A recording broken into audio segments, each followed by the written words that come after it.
connaissent. Pour ceux qui ne me connaissent pas, je m'appelle Franck Cabo-David et je suis l'heureux fondateur de cette magnifique. Donc vous allez assister au spectacle, à la présentation de Jean-Claude Leguet et Philippe Fretin, qui vont vous dire quelques mots. Ils vont me rejoindre. Et surtout, encore une fois, fermez bien vos portables, vous mettez-les sur avion, sur mode avion. De toute façon, il n'y a pas de réseau. Mais mettez-les quand même parce que des fois ça bip. Jean-Claude, Philippe, oui. Bonjour.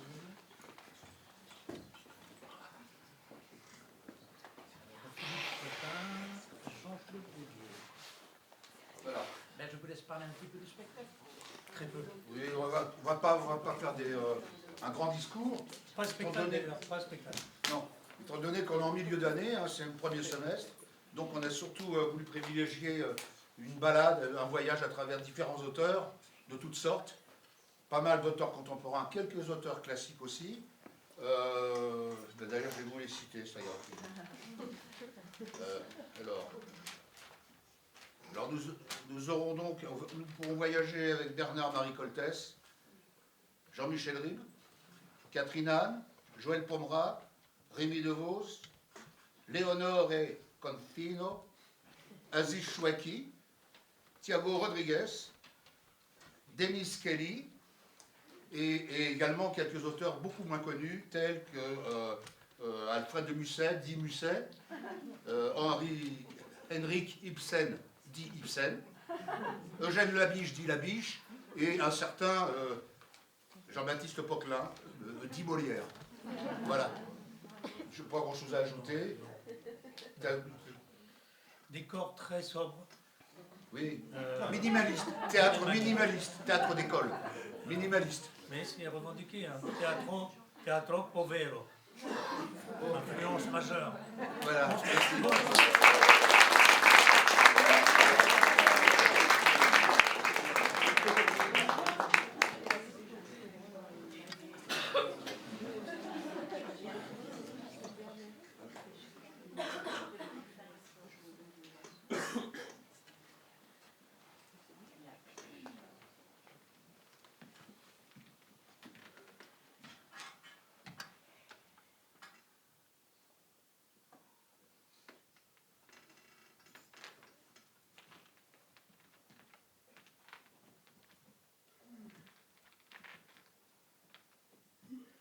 T'as entendu quelque chose?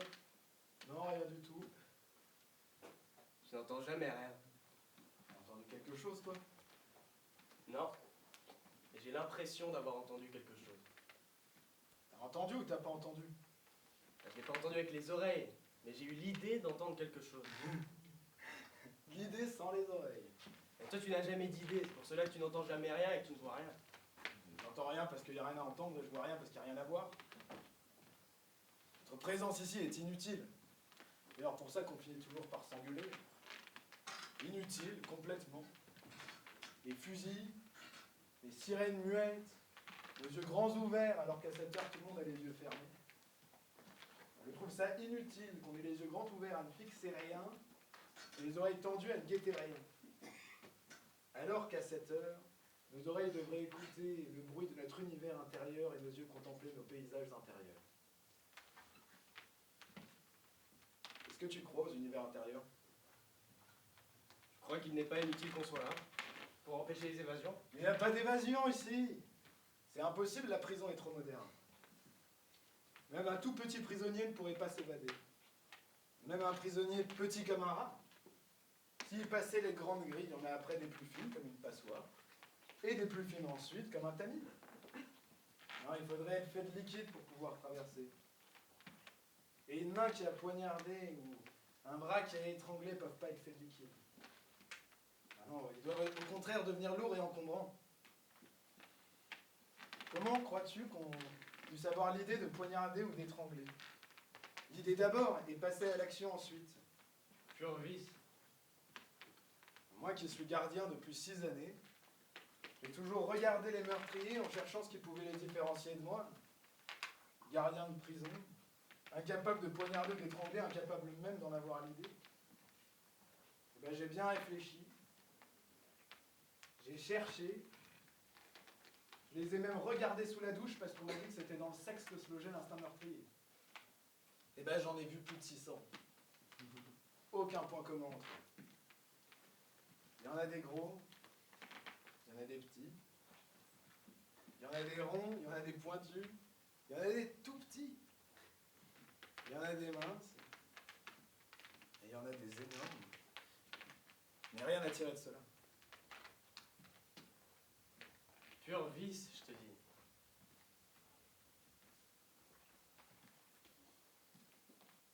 Tu vois pas quelque chose? Non, rien du tout. Moi non plus. Mais j'ai l'idée de voir quelque chose. Je vois un type marchant sur le toit. Ça doit être un effet de notre manque de sommeil. Mais qu'est-ce qu'un type ferait sur le toit? T'as raison. On devrait de temps en temps refermer les yeux sur notre univers intérieur. Et je dirais même qu'on dirait Roberto Zucco. L'homme qu'on a mis sous écrou cet après-midi pour le meurtre de son père. Une bête furieuse, une bête féroce. Roberto Zucco? Jamais entendu parler. Et tu vois quelque chose là où je suis le seul à voir? J'ai l'idée de voir quelque chose. Et qu'est-ce que c'est? C'est un prisonnier qui s'évade! Putain, t'as raison! C'est l'évasion!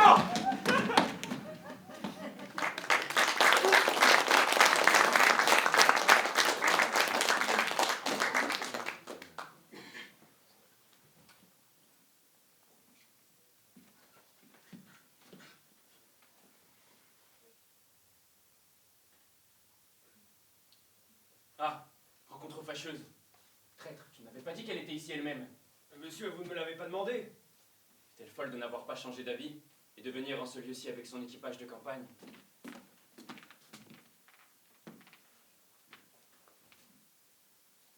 Me ferez-vous la grâce, don Juan, de bien vouloir me reconnaître? Puis-je au moins espérer que vous daigniez tourner le visage de ce côté? Je vous avoue que je suis surpris, madame, et que je ne vous attendais pas ici. Oui, je vois bien que vous ne m'y attendiez pas. Et vous êtes surpris à la vérité, mais tout autrement que je ne l'espérais. Et la manière dont vous le paraissez me persuade pleinement ce que je refusais de croire. J'admire ma simplicité et la faiblesse de mon cœur à douter d'une trahison que tant d'apparences me confirmaient. J'ai été assez bonne, je le confesse, ou plutôt assez sotte, pour me vouloir tromper moi-même, et travailler à démentir mes yeux et mon jugement. J'ai cherché des raisons pour excuser à ma tendresse le relâchement d'amitié qu'elle voyait en vous. Je me suis forgé exprès sans sujet légitime d'un départ si précipité, pour vous excuser du crime dont ma raison vous justifiait. Les justes soupçons chaque jour avaient beau me parler, j'en rejetais la voix qui vous rendait criminel à mes yeux. J'écoutais avec plaisir 1000 chimères ridicules qui vous peignaient innocent à mon cœur. Mais enfin, cet abord ne me permet plus de douter. Et le coup d'œil qui m'a reçu m'apprend bien plus de choses que je ne voudrais en savoir. Je serais bien aise pourtant d'ouïr de votre bouche les raisons de votre départ. Parlez, don Juan, je vous prie, et voyons de quelle heure vous serez-vous justifié. Madame, voilà Sganarelle qui sait pourquoi je suis parti. Monsieur, je n'en sais rien, s'il vous plaît. Eh bien, Sganarelle, parlez. Il n'importe de quelle bouche j'entends de ces raisons. Allons, parle donc à madame. Qu'est-ce que vous voulez que je dise? Approchez, puisqu'on le veut ainsi, et me dites un peu les causes d'un départ si prompt. Tu ne vas pas répondre? Je n'ai rien à dire, monsieur. Vous Veux-tu répondre, te dis-je?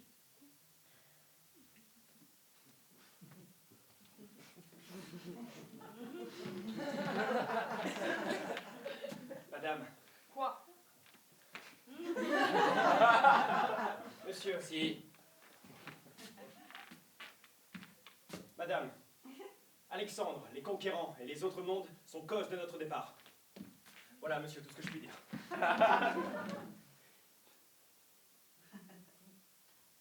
Vous plaît-il, don Juan, nous éclaircir ces beaux mystères? Madame, à vous dire la vérité, Ah, que vous savez mal vous défendre pour un homme de cour et qui doit être habitué à ces sortes de choses. J'ai pitié vous voir la confusion que vous avez. Que ne vous armez-vous le front d'une noble effronterie? Que ne me jurez-vous que vous êtes toujours dans les mêmes sentiments pour moi? Que vous m'aimez toujours d'une ardeur sans égale? Et que rien n'est capable de vous détacher de moi que la mort? Que ne me dites-vous que des affaires de la dernière conséquence vous ont obligé à partir sans m'en donner avis?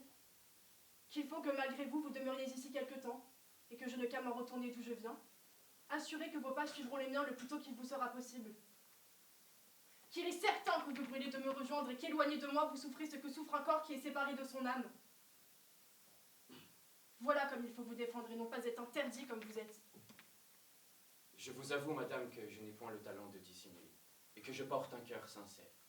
Je ne vous dirai point que je suis toujours dans les mêmes sentiments pour vous et que je brûle de vous rejoindre, puisqu'enfin, il est assuré que je ne suis parti que pour vous fuir. Non point pour les raisons que vous pouvez vous figurer, mais par un pur motif de conscience. Et pour ne croire pas qu'avec vous davantage je puisse vivre sans péché. Il m'est venu des scrupules, madame, et j'ai ouvert les yeux de l'âme sur ce que je faisais. Voudriez-vous, madame, vous opposer à une si sainte pensée, et que j'allasse en vous retenant Ah, me mettre... scélérat! C'est maintenant que je te connais tout entier. Et pour mon malheur, je te connais lorsqu'il n'en est plus temps, et qu'une telle connaissance ne peut plus me servir qu'à me désespérer. Mais sache que ton crime ne demeurera pas impuni, et que le même ciel dont tu te joues me sera vengé de ta perfidie.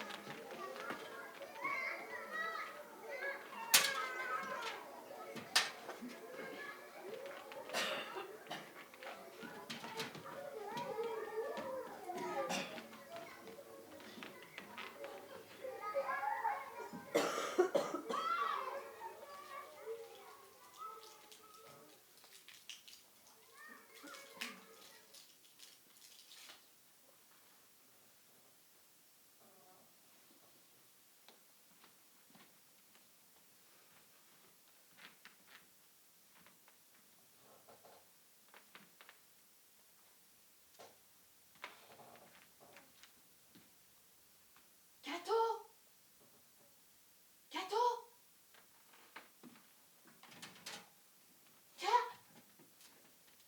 Cato, Cato.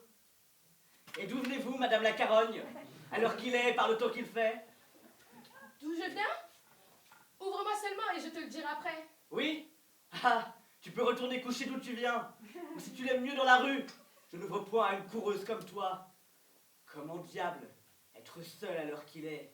Je ne sais si c'est imagination, mais mon front m'en parois plus rude de moitié. Eh bien, pour être toute seule, t'en veux-tu dire? Tu me querelles quand je suis en compagnie? Comment faut-il donc faire?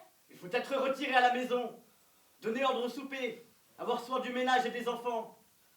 Mais sans tant de discours inutiles, adieu, bonsoir. Va-t'en, diable, et me laisse en repos. Tu ne veux pas m'ouvrir? Non, je n'ouvrirai pas. Eh, mon pauvre petit mari, je t'en supplie, ouvre-moi, mon cher petit cœur. Ah, crocodile, serpent dangereux, tu me caresses pour me trahir. Ouvre, ouvre donc. Adieu, va des rétros, Satanas. Quoi? Tu ne veux pas mourir? Non, Tu n'as point pitié de ta femme qui t'aime tant? non, je suis inflexible. Tu m'as offensé. Je suis vindicatif comme tous les diables, c'est-à-dire bien fort. Je suis inexorable. Sais-tu bien que si tu me pousses à bout et que tu me mettes en colère, je ferai quelque chose dont tu te repentiras. Et que feras-tu, bonne chienne? Tiens, si tu ne m'ouvres, je m'en vais me tuer devant la porte. Et mes parents, qui vont venir dans un moment, sauront sûrement tes vérités. Et tu seras pendu. Oh, la bonne bête! Et qui de nous deux y perdra le plus? Va, tu n'es pas si sotte que de faire ce coup-là. Tu ne le crois donc pas? Tiens! Voilà mon couteau tout prêt. Si tu ne mours, je m'en vais tout à cette heure m'en donner dans le cœur. Prends garde, voilà qui est bien pointu. Tu ne veux pas m'ouvrir? Je t'ai déjà dit 20 fois que je n'ouvrirai pas. Tue-toi, crève, va-t'en au diable, je ne m'en soucie pas. Adieu donc! Ah! Je suis morte! Sera-t-elle bien assez sotte pour avoir fait ce coup-là? Ah, il faut que je descende avec la chandelle pour aller voir.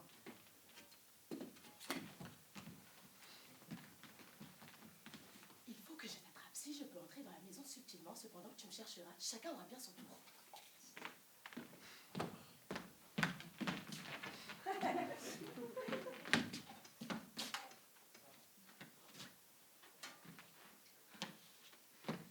Eh bien, ne savoir pas qu'elle ne soit pas si sotte. Elle est morte et elle court comme le cheval de Pacolet. Ma foi, elle m'avoir fait peur tout de bon. Elle a bien fait de gagner au pied, cependant. Car si je l'eusse trouvée en vie, après m'avoir fait une frayeur pareille, je lui aurais apostrophé 5 ou 6 coups de pied dans le cul pour lui apprendre à faire la bête. Je vais me coucher, cependant.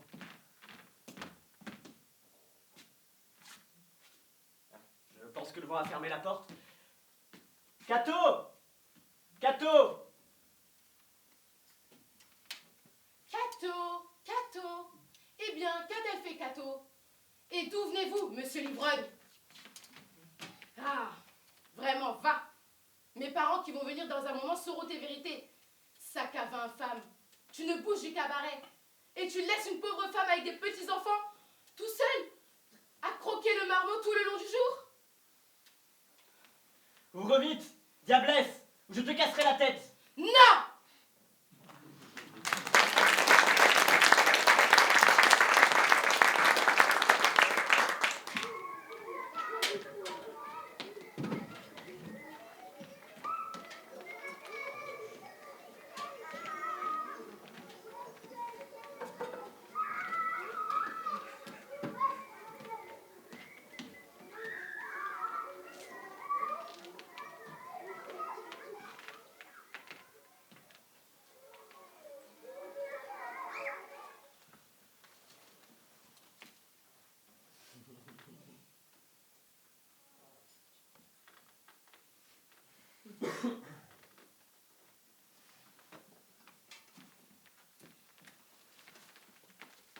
C'est ici le change?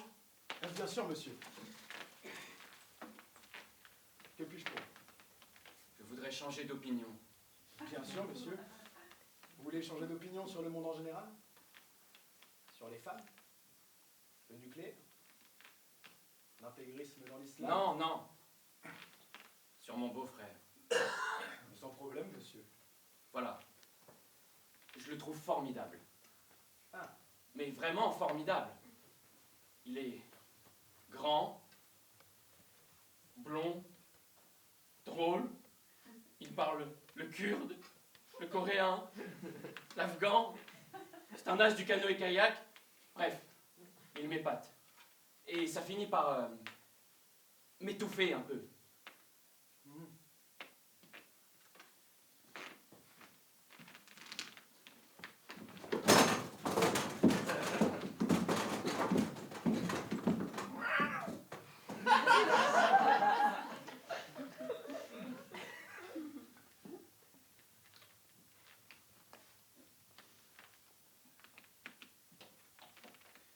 Vous me parlez bien de votre beau-frère Henri, celui qui se teint.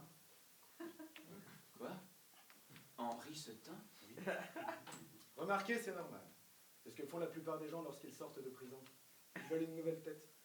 Ah, parce qu'il a fait de la prison? Oui, 12 ans. Détournement de fonds, trafic de drogue, coups et blessures sur un vieillard, flagrant délit d'exhibitionnisme devant la maternelle du lycée Condorcet. C'est pas possible. Et votre femme ne vous a rien dit? Mais non, Geneviève est au courant. Je suppose. Ça fait 6 ans qu'ils couchent ensemble. Oh, le salaud! Ordure, je dirais. Oui. Enfin, ça ne l'empêche pas de subjuguer tout le monde au canoë-kayak.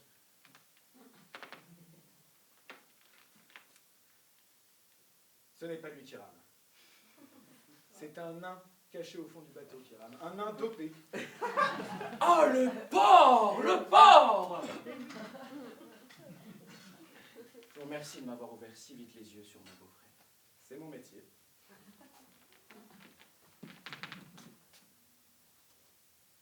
Vous êtes formidable. Mais non, monsieur, mais non. Si, si! Vous m'avez épaté.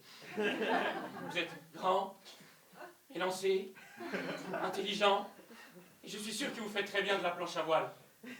Quand je vois des hommes comme vous, je sens peu de choses. Et ça finit par m'étouffer un peu.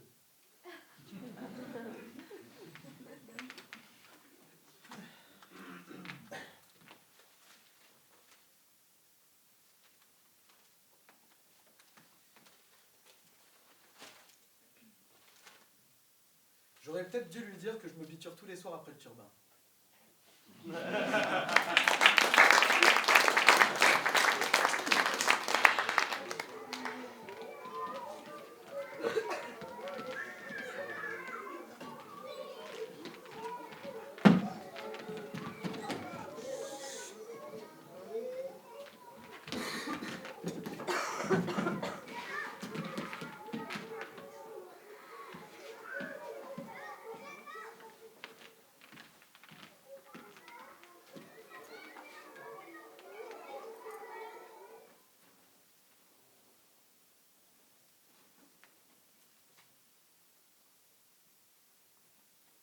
Je vous ai fait attendre. À peine.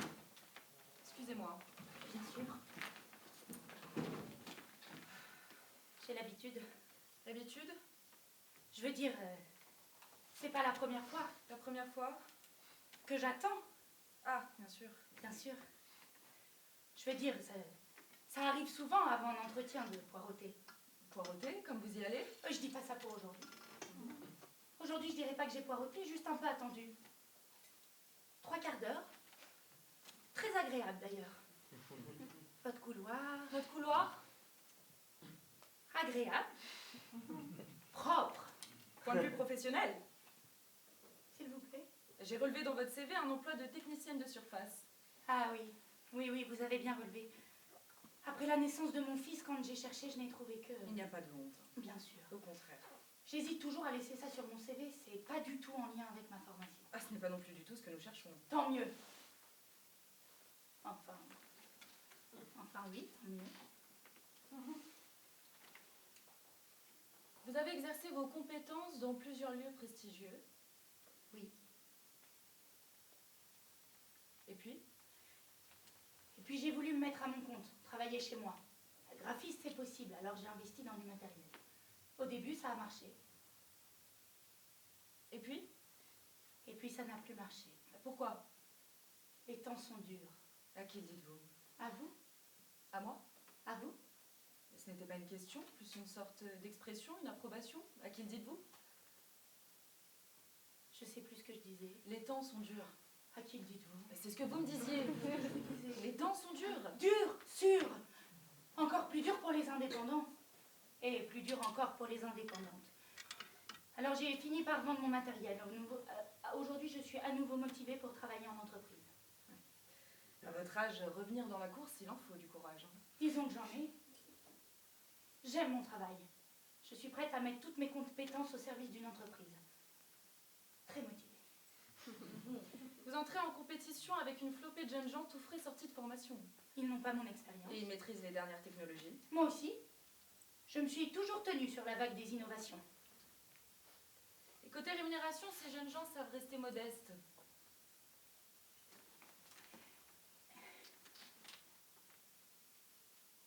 Je suis trop vieille. Ah, je ne dis pas cela.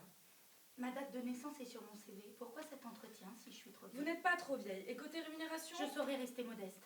Après 2 ans de chômage, nous étions réellement intéressés par votre candidature. nous étions... Oui, nous étions, quand nous avons lu et reçu votre candidature. Nous sommes en somme intéressés et je suis très heureuse de vous avoir rencontré. Moi aussi très heureuse. Enfin, votre annonce me convient parfaitement. Je suis un peu tendue, tous ces entretiens pour rien. Ne vous affolez pas. C'est vous qui m'affolez. Vous avez des questions? Non, votre CV est suffisamment bien détaillé, très bien rédigé d'ailleurs. Merci. Mon assistante vous appellera la semaine prochaine. Il est temps que je reçoive les autres candidats. Ceux qui poireautent dans le couloir. Oui, je comprends. Je vous laisse retrouver la sortie. Le couloir, les escaliers, la porte. Voilà.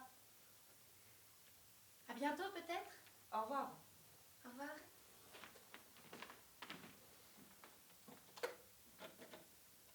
Marie, faites patienter les suivants, je passe un appel.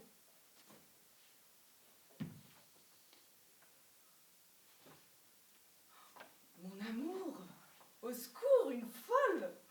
Un CV très intéressant pourtant, mais complètement désintégré, la gonzesse. Impossible à intégrer. Ah non, mais il y a un trou dans son parcours professionnel, elle a dû tomber dedans. Ah, ces entretiens, quel cauchemar! Encore 3 jeunes à me faire là, surdiplômés. Bien sûr que j'y pense. Je pense qu'à ça. Un week-end ensemble dans notre chaumière, silence, balade en forêt, champagne, odeur nue de ta peau. Kiss. Marie, faites entrer la suivante. Quoi? Bah oui, qu'elle rapplique.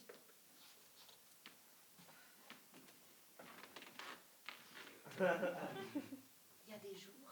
Heureusement qu'il y a des nuits. Bon week-end. Bon week-end.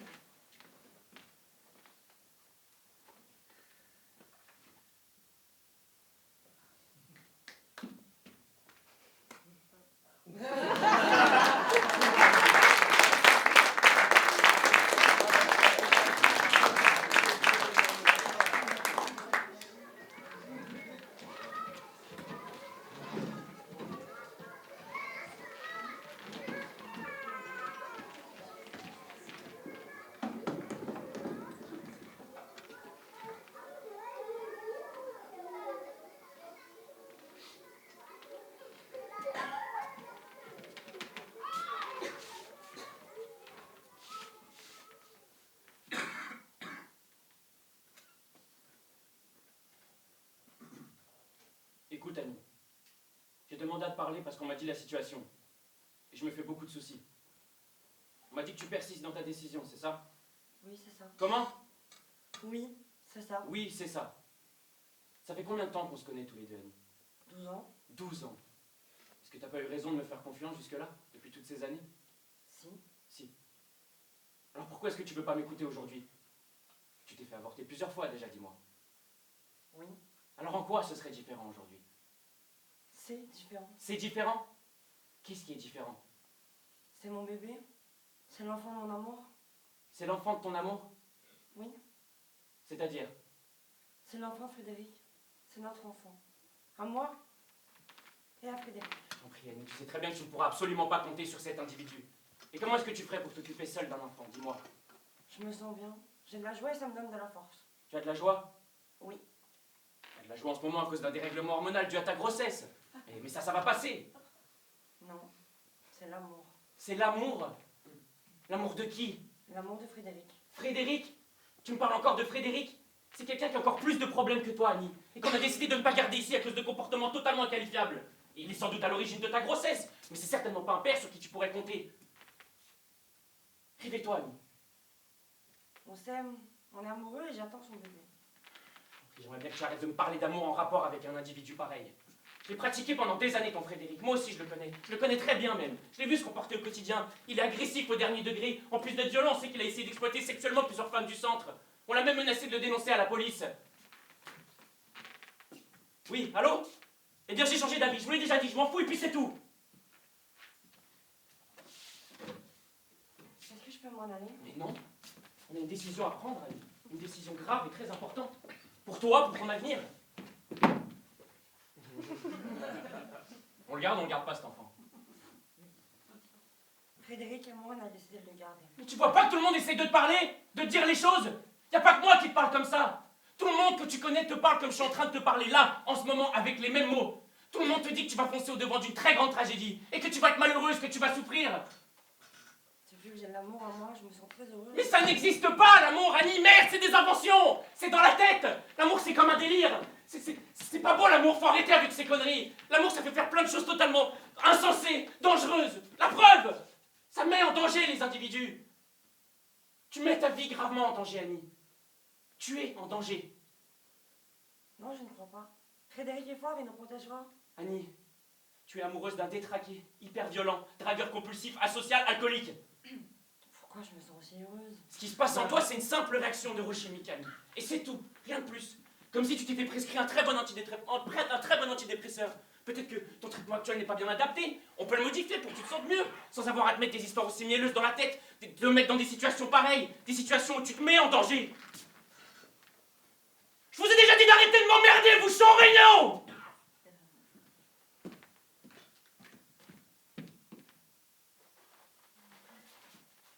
Bon. Quand est-ce qu'on avorte, Annie? On est vraiment dans une situation intenable. On peut pas te laisser faire ça. On peut vraiment pas. Je m'inquiète pas autant que vous. Tout va bien se passer. Ça va bien se passer? Oui, grâce à l'amour, ça va bien se passer. Je vais te dire, Annie. Déjà dans la vie normale, la vie des gens qui n'ont pas de handicap au départ, l'amour c'est irréel, c'est un concept. Ce que les gens appellent l'amour, c'est comme l'alcool ou la drogue. Je suis bien placé pour le savoir, je te le garantis. Quand on se réveille de l'amour après 3 mois, 3 ans, 15 jours, on se rend compte qu'on a déliré, qu'on a fantasmé, et que c'est nul, ou que l'autre est nul, ou bien qu'il est con, ou qu'il sent mauvais. Et on se demande comment on a pu faire une chose pareille. Le bonheur dans la vie, il faut le chercher en soi, et pas chez les autres. Et surtout pas dans l'amour. Ce qui est différent, c'est que Frédéric et moi, on s'aime. Et c'est très sérieux. En plus, on a décidé qu'on allait s'aimer toute la vie. Pas seulement un peu, mais toute la vie. Est-ce que je peux m'en aller? Allez, vas-y.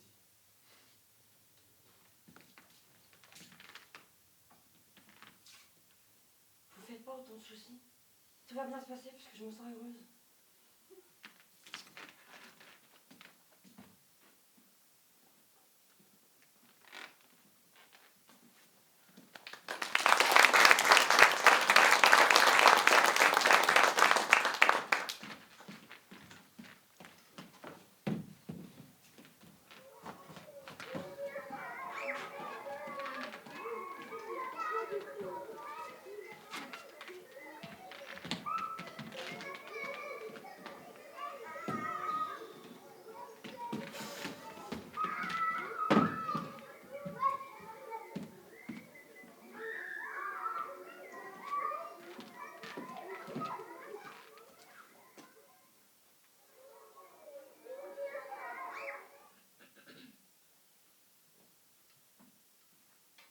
Perdicant ne t'épousera pas, mon enfant.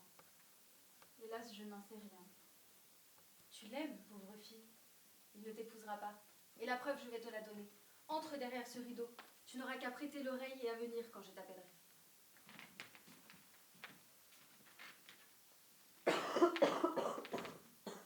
Moi qui pensais faire un acte de vengeance, ferais-je un acte d'humanité? Ta pauvre fille a le cœur pris. Bonjour, cousin. Quelle toilette, Camille. Comment voulez-vous? À vous peut-être. Je suis fâchée de n'avoir pu me rendre au rendez-vous que vous m'avez demandé. Vous aviez quelque chose à me dire? Voilà sur ma vie un petit mensonge assez gros pour un agneau sans tache. Je l'ai vu caché derrière un arbre écouter la conversation. Je n'ai rien à vous dire qu'un adieu, Camille. Je croyais que vous partiez, cependant votre cheval est à l'écurie et vous ne semblez pas être en robe de voyage. J'aime la discussion. Je ne suis pas bien sûre de ne pas avoir eu envie de me quereller encore avec vous. À quoi sert de se quereller quand le raccommodement est impossible? Le plaisir des disputes, c'est de faire la paix. Êtes-vous convaincu que je ne veuille pas la paix? Ne raillez pas, je ne suis pas de force à vous répondre. J'aimerais que l'on me fît la cour. Je ne sais si c'est que j'ai une robe neuve, mais j'ai envie de m'amuser. Vous m'avez proposé d'aller au village. Je veux bien. Allons-y, mettons-nous en bateau. J'ai envie d'aller dîner sur l'herbe ou de faire une promenade dans la forêt. Fera-t-il clair de lune ce soir? Cela est singulier, vous n'avez plus au doigt la bague que je vous ai donnée. Je l'ai perdue. Voilà donc pourquoi je l'ai trouvée. Tenez, perdu quoi? La voilà. Est-ce possible? Où l'avez-vous trouvée? Vous regardez si mes mains sont mouillées, n'est-ce pas? En vérité, j'ai gâté ma robe de couvent pour retirer ce petit hocher d'enfant de la fontaine. Voilà pourquoi j'en ai mis une autre. Et je vous dis, cela m'a changé. Mettez donc cela à votre doigt. Tu as retiré cette vague de l'eau, Camille, au risque de te précipiter. Est-ce un songe? La voilà. C'est toi qui me la mets au doigt. Ah, Camille! Pourquoi me le rends-tu, ce triste gage d'un bonheur qui n'est plus? Parle, coquette et imprudente fille. Pourquoi pars-tu? Pourquoi restes-tu? Pourquoi d'une heure à l'autre changes-tu d'apparence et de couleur, comme la pierre de cette vague à chaque rayon de soleil?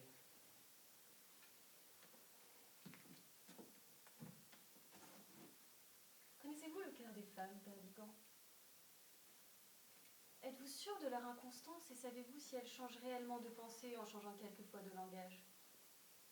Il y en a qui disent que non. Sans doute, il nous faut souvent jouer un rôle, souvent mentir. Vous voyez que je suis franche.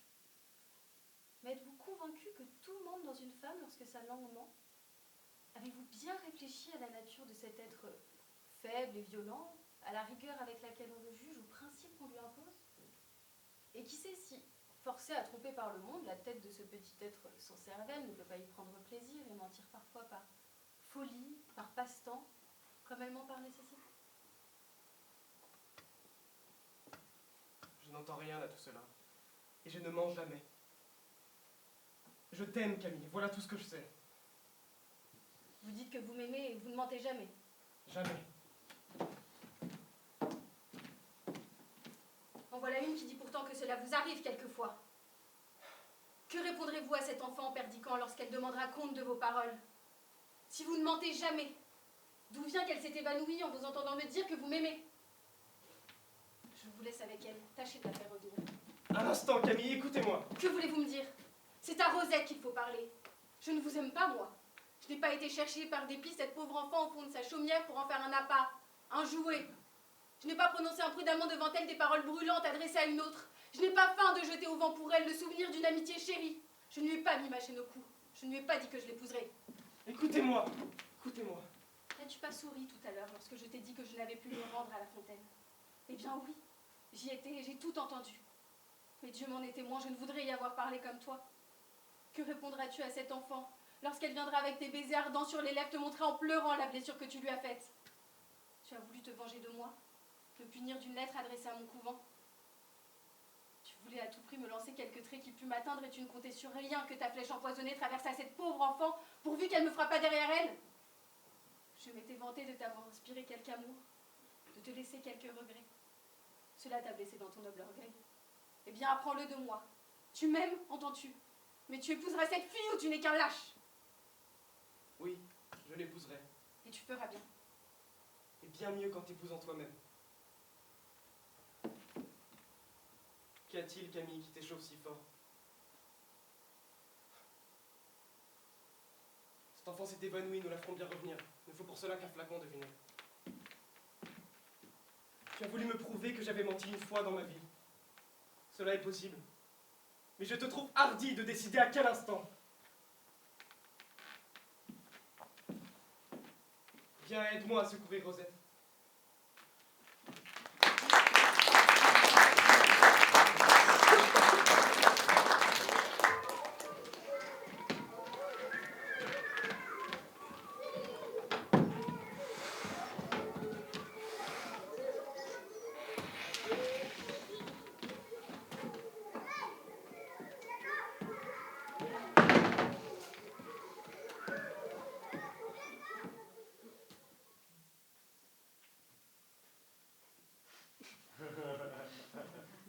Que voulez-vous donc que je vous apprenne?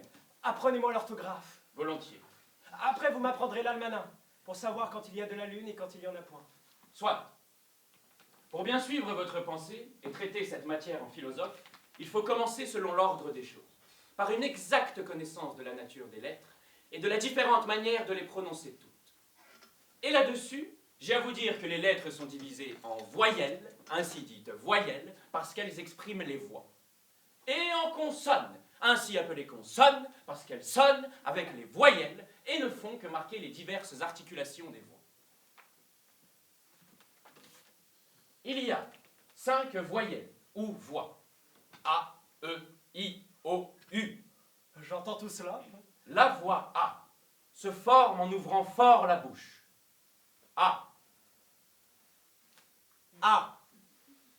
A. Oui. La voix E se forme en rapprochant la mâchoire d'en bas de celle d'en haut. A, E. A. E. A. E. Ah, ma foi, oui. Oh, que cela est beau. Et la voix I en rapprochant encore davantage les mâchoires l'une de l'autre et en écartant les deux coins de la bouche vers les oreilles. I. A. E. I. I. I. I. Cela est vrai. Vive la science! La voix O se forme en rouvrant la mâchoire et en écartant les lèvres par les deux coins, le haut et le bas. O. Oh. Oh. Il n'y a rien de plus juste. A. E. I. O. I. O. Cela est admirable. I. O. I. O. L'ouverture de la bouche fait justement comme un petit rond qui représente un O. Oh. Oh. Oh. Oh. Oh, la belle chose que de savoir quelque chose. Je vous expliquerai à fond toutes ces curiosités. Je vous en prie. Au reste, il faut que je vous fasse une confidence. Je suis amoureux d'une personne de grande qualité et je souhaiterais que vous m'aidassiez à lui écrire quelque chose que je veux laisser tomber à ses pieds. Fort bien. Cela serait galant, oui. Sans doute. Sont-ce des vers que vous lui voulez écrire? Non, non, point de vers. Vous ne voulez que de la prose? Non. Je ne veux ni prose ni vers. Il faut bien que ce soit l'un ou l'autre. Pourquoi? Par la raison, monsieur, qu'il n'y a pour s'exprimer que la prose ou les vers. Et il n'y a que la prose ou les vers? Non, monsieur. Tout ce qui n'est point prose est vers, et tout ce qui n'est point vers est prose. Et comme l'on parle, qu'est-ce que c'est donc que cela? De la prose. Quoi? Quand je dis, Nicole, apportez-moi mes pantoufles et me donnez mon bonnet de nuit, c'est de la prose? Oui, monsieur. Par ma foi, il y a plus de 40 ans que je dis de la prose sans que j'en suce rien. Je vous en suis le plus obligé du monde de m'avoir appris cela. Je voudrais donc lui mettre dans le billet « Belle marquise, vos beaux yeux me font mourir d'amour ». Mais que cela fût mis de manière galante. Cela fut tourné gentiment. Maître, que les feux de ses yeux réduisent votre cœur en cendres, que vous souffrez pour elle nuit et jour les violences d'un... Non, non, non, non, non, non, non, je ne veux point tout cela. Qu'est-ce que je vous ai dit? Belle marquise, vos beaux yeux me font mourir d'amour. Il faut bien étendre un peu la chose. Non, vous dis-je, je ne veux que ces paroles-là dans le billet. Mais arrangées à la mode, bien comme il faut. Je vous prie un peu de me dire les diverses manières dont on peut les mettre. On les peut mettre premièrement comme vous avez dit. Belle marquise, vos beaux yeux me font mourir d'amour. Ou bien, d'amour mourir me font, belle marquise, vos beaux yeux. Ou bien, vos yeux beaux d'amour me font, belle marquise, mourir. Ou bien, mourir vos yeux beaux, belle marquise d'amour me font. Ou bien, me font vos yeux beaux d'amour, belle marquise, mourir. De toutes ces façons-là, laquelle est la meilleure? Celle que vous avez dite.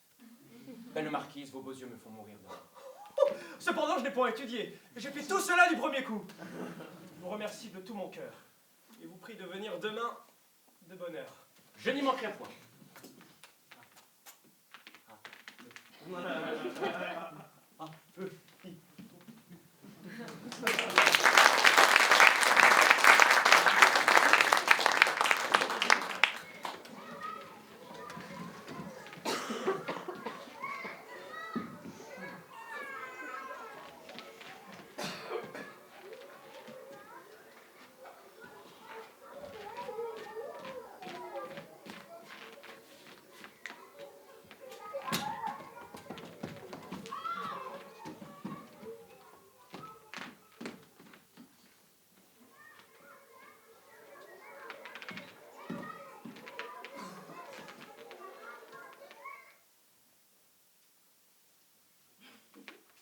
Il se passe vraiment des choses. Chut.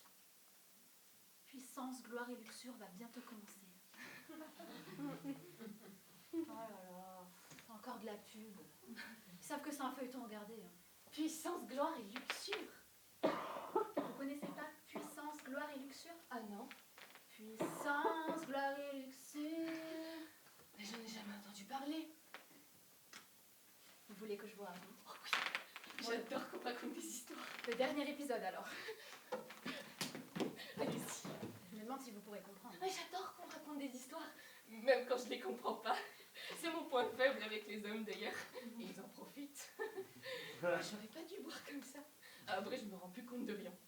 Et quand je me rends compte que je me rends plus compte de rien, ah mais c'est trop tard. Je tombe sur un homme qui s'en rend compte et il me pousse une idée derrière la tête. C'est l'effet que je leur fais. Je leur fais pousser des idées derrière la tête et après ils me racontent des histoires. Et moi j'adore qu'on me raconte des histoires. En fait, je suis trop sentimentale. Ouais. Je souffre d'un vide sentimental chronique. Et c'est pas votre mari qui peut combler ce vide. Le sanglier qui me tient lieu de mari. Je devrais rentrer chez moi et laisser tomber. Qu'est-ce que je peux faire seule chez moi à un âge où tout est encore possible? Écoutez, au fond, vous avez l'air d'une brave fille. Qu'est-ce que vous faites avec lui? Oh, je vais le quitter. Bah, vous avez raison. Moi, si j'étais à votre place... Allez-y. Puissance de réduction va commencer. Ok, alors voilà. Stephen a appris que Lauryn avait couché avec Mark en pensant qu'il s'agissait de Brandon. Sauf que Brandon, lui, il pensait que Lauryn avait couché avec Stephen pour se venger de Mark. Et Mark, lui, il n'était même pas au courant. Et il a couché avec Lauryn parce qu'il pensait que c'était fini avec Stephen.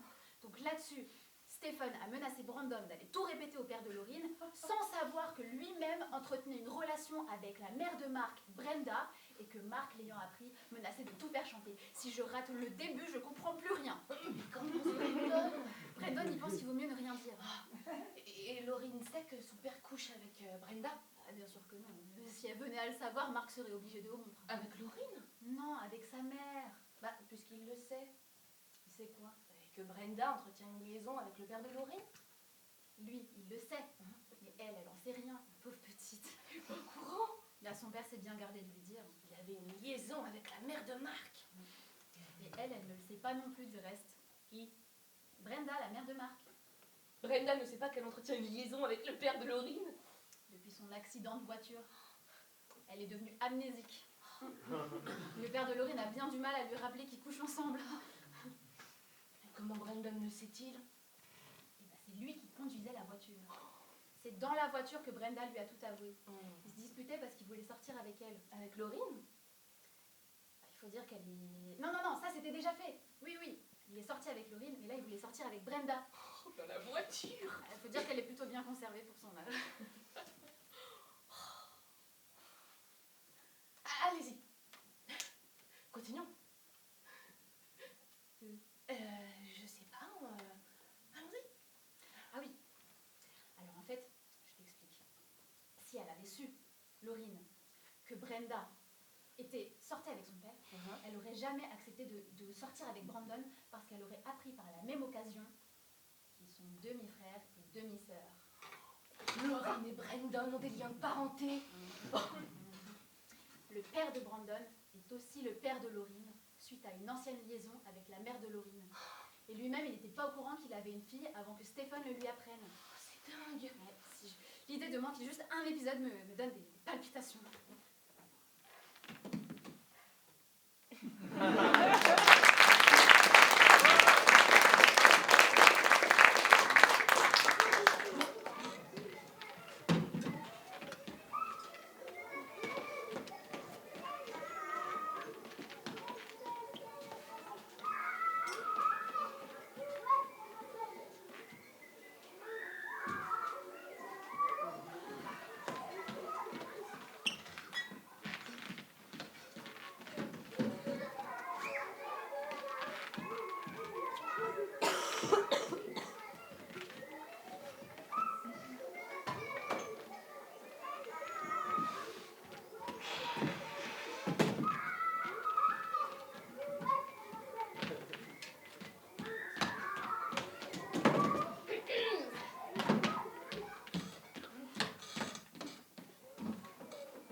est drôle, le futur de mademoiselle, monsieur Anatole Garadou. Il passe tous les matins 1h30 à sa toilette. Ses ongles surtout lui prennent un temps. Il les brosse, il les ratisse, il a un tas de petits instruments. Il travaille ça comme de la bijouterie. C'est curieux à voir. Je ne sais pas si c'est par là qu'il a séduit monsieur Thibaudier. Toujours est-il que le bonhomme s'est laissé prendre comme... En fait, comme il se laisse prendre par tout le monde. C'est incroyable. Un homme de son âge. Pas plus de défense qu'un enfant. Une timidité. Il n'ose jamais dire non. Ah, quelle différence avec sa fille. En voilà une qui, avec son petit air tout doux, ne fait que ce qui lui plaît.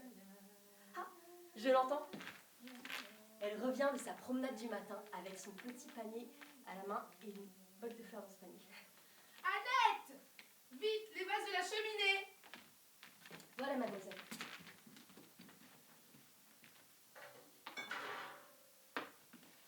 Dis donc, mademoiselle, il se lève. Qui? Monsieur Garadou? Et qu'est-ce que ça me fait? Avez-vous remarqué ses ongles? Non. Comment? Vous n'avez pas remarqué ses ongles?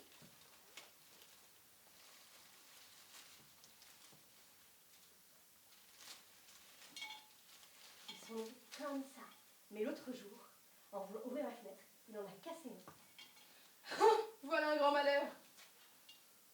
Je sais bien que ça repousse, mais il m'a paru vivement contrarié, car depuis ce jour-là, il me sonne à chaque fois qu'il veut ouvrir la fenêtre. Je t'ai déjà prié de ne pas me parler sans cesse de monsieur Garadou. Cela m'est désagréable, cela m'agace en fait. Votre futur? Mon futur? Le mariage n'est pas encore fait. Où est mon père? Monsieur Thibaudier? Il est dans son cabinet depuis une grande heure avec un particulier venu de Paris. De Paris? Un jeune homme? Un jeune avocat? Blond, l'air doux, les yeux bleus? Non, celui-là était brun, avec une barbe et des moustaches comme du cirage. Ah. Je crois que c'est un commis voyageur en vain. Monsieur n'a pas voulu le laisser entrer, mais il a presque forcé la porte avec ses pieds. Pourquoi papa ne le renvoie-t-il pas? Monsieur, il est bien trop fine pour cela. Monsieur, Ça, c'est bien vrai. c'est à moi de vous remercier. Enchanté. On n'avait pas besoin, mais j'en ai pris 4 bouteilles. Vous avez acheté du vin? Votre cave est pleine. Je sais bien, le moyen de refuser un monsieur bien mis qui vient de faire 4 lieues, de Paris à Chatou, pour vous offrir sa marchandise, car enfin, il s'est dérangé cette heure. Mais c'est vous qui l'a dérangé? Dis-moi, moi, souvent. Veux-tu goûter? Monsieur Garadou me sonne pour ouvrir sa fenêtre. Comment? Il n'est pas encore levé, monsieur Garadou? Non, il paraît jamais avant 10 heures. Ça ne m'étonne pas. Tous les soirs, il s'empare de mon journal. Dès qu'il arrive, il le monte dans sa chambre et il le lit pour s'endormir. Eh bien, et vous? Moi, je le lis le lendemain. Ah, c'est un peu fort. Je t'avoue que ça me prive un peu. Si tu pouvais lui en toucher un mot sans que ça ait l'air de venir de moi. Soyez tranquille, je lui parlerai. Vrai? Tu oseras? Tiens. J'admire ton assurance. À 18 ans seulement. Moi, c'est plus fort que moi. La présence d'un étranger dans ma maison, ça me trouble. Ça m'anéantit. Pauvre père. Mais cela va bientôt finir, Dieu merci. Comment? Oui, toutes ces demandes, ces présentations, j'en suis malade, que veux-tu? J'ai passé ma vie dans un bureau, à l'administration des archives. Et des archives secrètes encore. Nous ne recevions jamais personne. Ça m'allait très bien.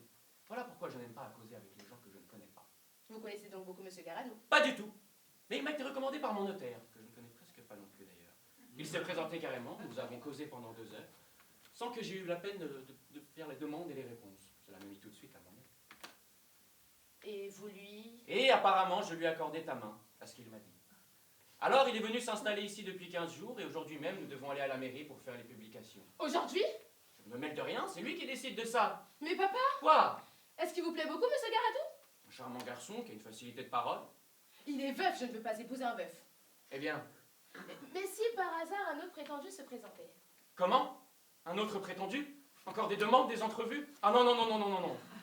Celui dont je parle n'est pas un étranger, vous savez bien, monsieur Jules Frémissant, un avocat. Un avocat? Je ne pourrais jamais causer avec un avocat. C'est le neveu de ma marraine. Le neveu, je ne le connais pas.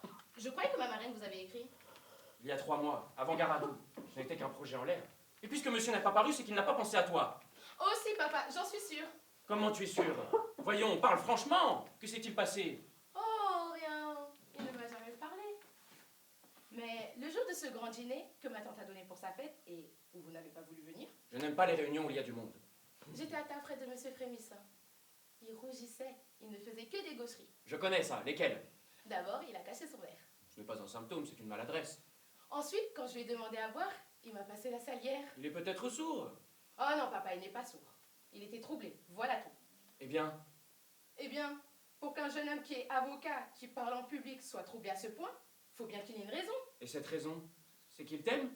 Dame, papa, si cela était... Si cela était, il serait venu. Il n'est pas venu, donc cela n'est pas. Et j'en suis bien aise, car au point où en sont les choses avec Monsieur Garadou. Monsieur, c'est une lettre que le facteur m'apporte. L'écriture de ma marraine. Ne te monte pas la tête. Encore quelques invitations, c'est insupportable. Cher Monsieur Thibaudier, permettez-moi de vous adresser Monsieur Jules Frémissin, mon neveu dont je vous ai parlé il y a quelques mois. Il aime notre cher fils. J'en étais bien sûre. Oh, c'est insupportable. Son rêve serait d'obtenir sa main. Je devais l'accompagner aujourd'hui pour traiter cette importante affaire, mais je suis retenu par une indisposition. Il se présentera seul. Il va venir. Je n'y suis pas.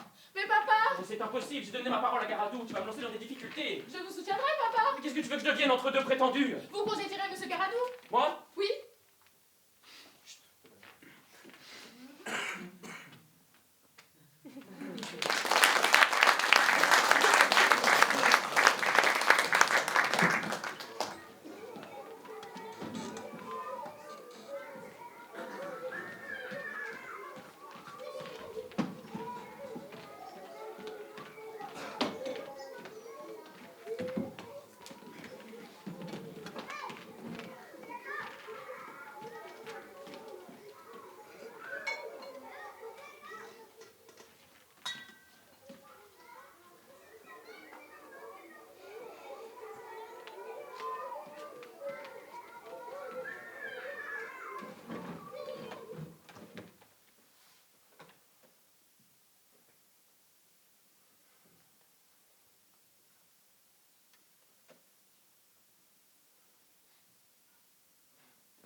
C'est fini, Camille.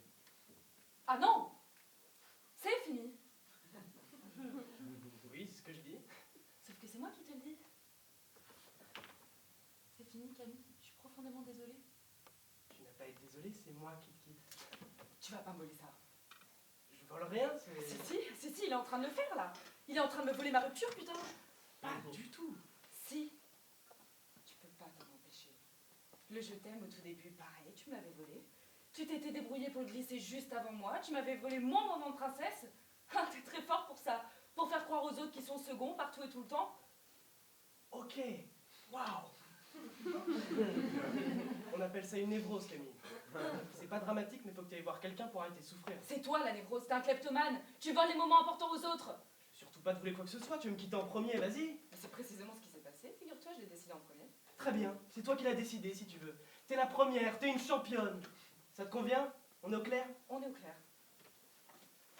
Ah, t'as intérêt à garder cette version quand tu raconteras notre rupture auprès de ton entourage. Tu diras à tout le monde que je t'ai largué comme un déchet. Promis. Je vérifierai. Ouais, je vais y aller maintenant. Ah non! Quoi? Encore? C'est moi qui me lève en premier pour partir. Putain, j'en peux plus, je peux plus la supporter, je te jure, je vais crever. Qu'est-ce qui te prend? Je pleure, tu vois? Tu pleures? Oui. Mais franchement, Camille, tu crois pas que ça serait à moi de pleurer après tout ce que j'ai enduré? Ah!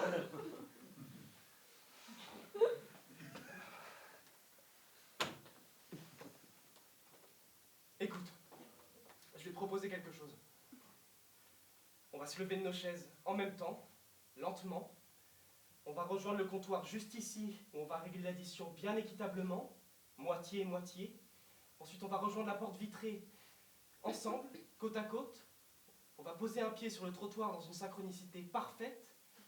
Et tranquillement, on va s'éloigner l'un de l'autre, ensemble. Parfaitement ensemble. Tu peux me dire pourquoi on se sépare si c'est pour tout faire ensemble?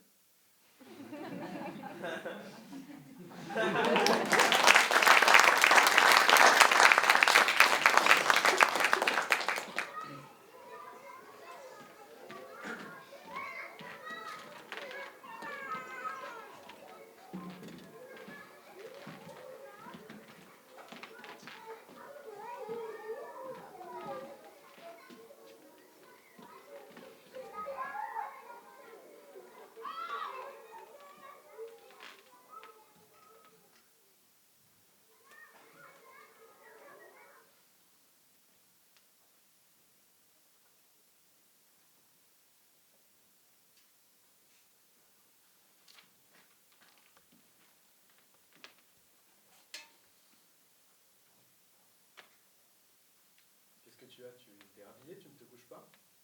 Oui, Thorvald, je me suis rhabillée. Mais pourquoi maintenant si tard? Cette nuit, je ne dormirai pas. Mais Nora chérie, Il n'est pas si tard encore. Assieds-toi, Thorvald, nous avons beaucoup à nous dire, toi et moi. qu'est-ce que ça signifie cette mine compassée? Assieds-toi, ce sera long. J'ai beaucoup de choses à te dire.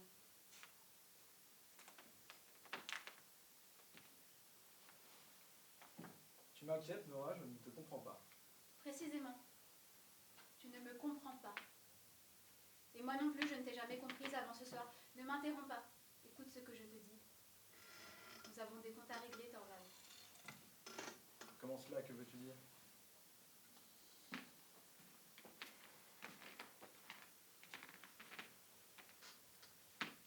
Est-ce qu'il n'y a pas quelque chose qui te frappe, assis comme nous le sommes ici, l'un en face de l'autre? Que veux-tu dire?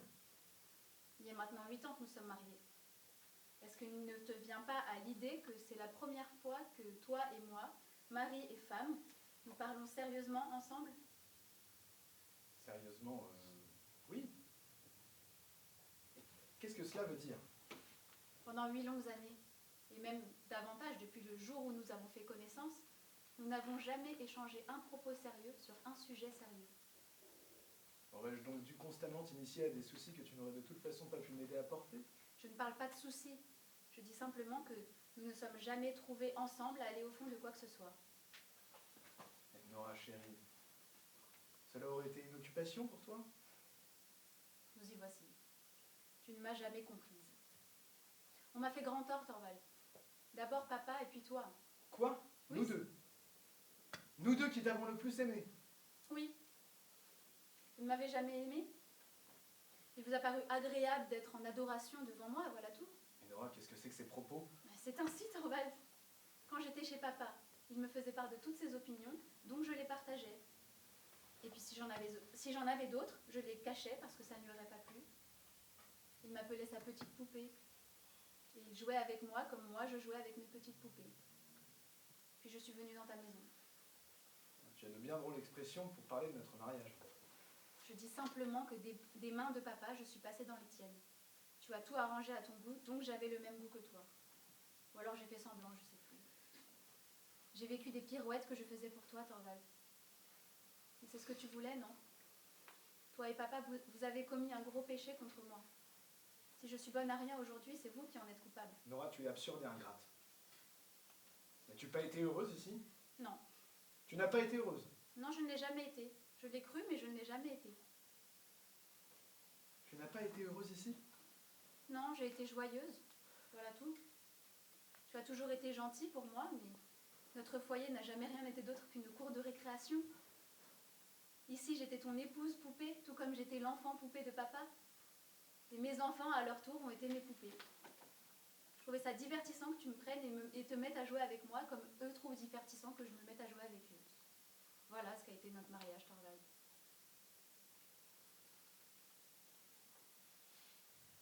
Il y a du vrai dans ce que tu dis. Tout exagéré et outré que ce soit.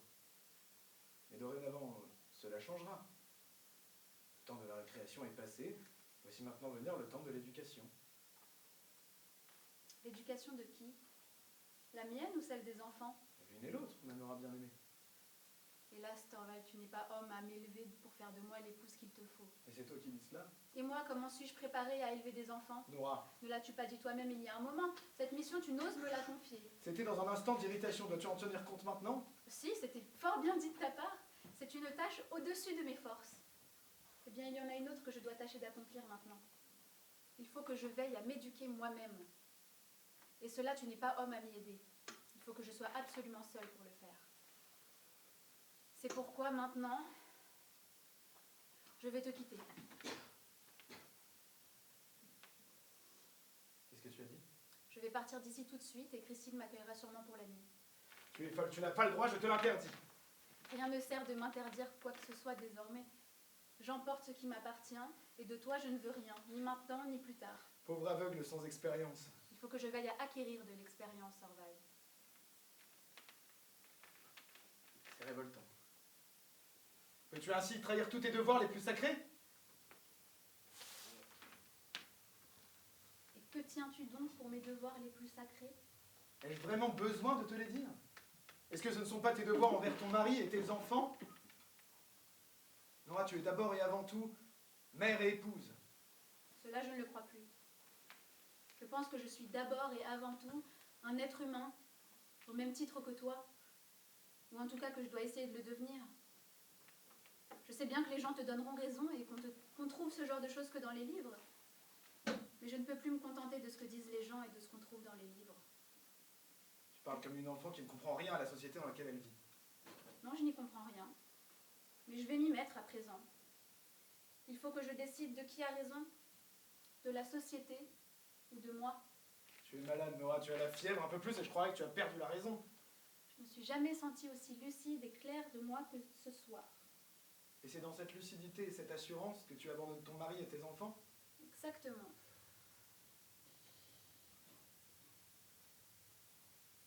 Alors il n'y a qu'une explication possible. Laquelle? Tu ne m'aimes plus. Oui, c'est exactement ça.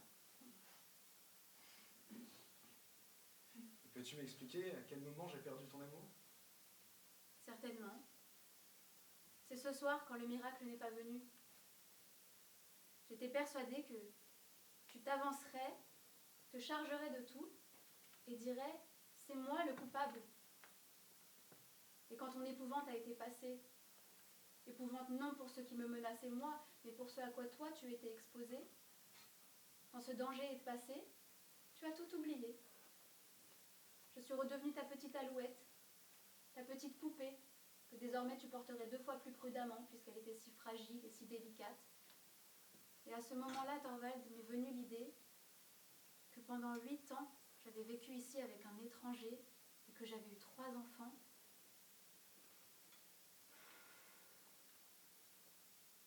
Je vois.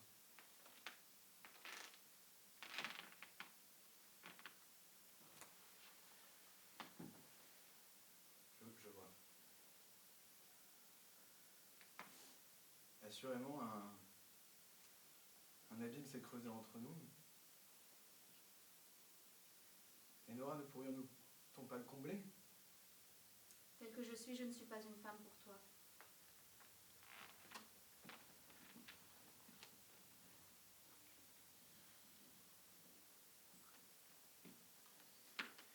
J'ai la force de devenir un autre. Peut-être, si on t'enlève ta poupée. Me séparer? Me séparer de toi? Non, ça je ne peux pas m'imaginer. Raison de plus pour en finir. Pas tout de suite, attends demain. Je ne peux pas passer la nuit sous le toit d'un étranger.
T'arrives pile pour l'émission. Ah, je raterai jamais ça. La dernière fois, une grosse conne. 800 000 euros sur son visage. 800 000. Bordel. Pousse un peu tes fesses. Ouais, 800 000. Qu'est-ce qui se passe? Ah non, elle va pas me couiller, cette enculée de... Ah, Zoé, je m'en occupe. Avec les machins, là, les piles de la zapette. Ah ouais, super. Il y avait un truc dessus, elle a dû débrancher. Vas-y, branche, ça va commencer. Merde. Arrête, tu vois bien qu'elle est morte. Regarde, Dead de chez Dead. Paix à son âme. Putain. putain, 60 euros, merde, on l'a payé, ça fait même pas un mois. Oh, c'était une merde de toute façon. Maintenant, c'est les plates qui font, là, les HD, tout ça. On est le 30, c'est le jour du registre, non? T'as raison, fais voir, ça va me calmer.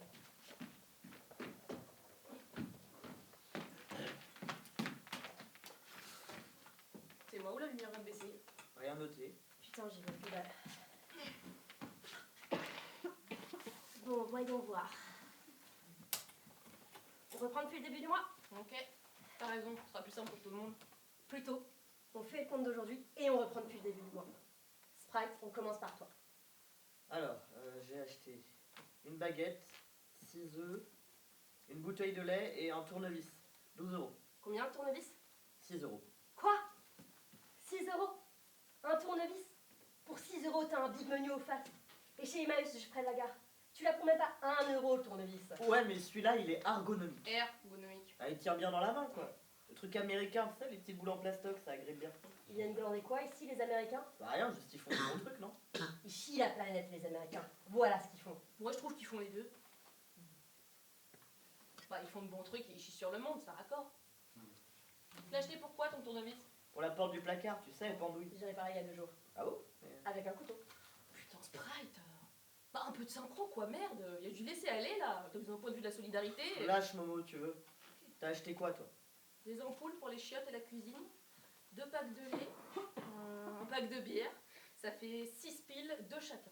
Et des graines pour Roger. Roger, c'est tes fesses. Tes fesses, on a dit dès le début. Ok, Roger, mes fesses. Bon, ça te fait 11 euros. Ok, alors moi, tout est dans le sachet. Javel, monsieur propre, liquide vaisselle. Ça commence à sentir la Mésopotamie dans cette barre. Ce qui fait 13 euros.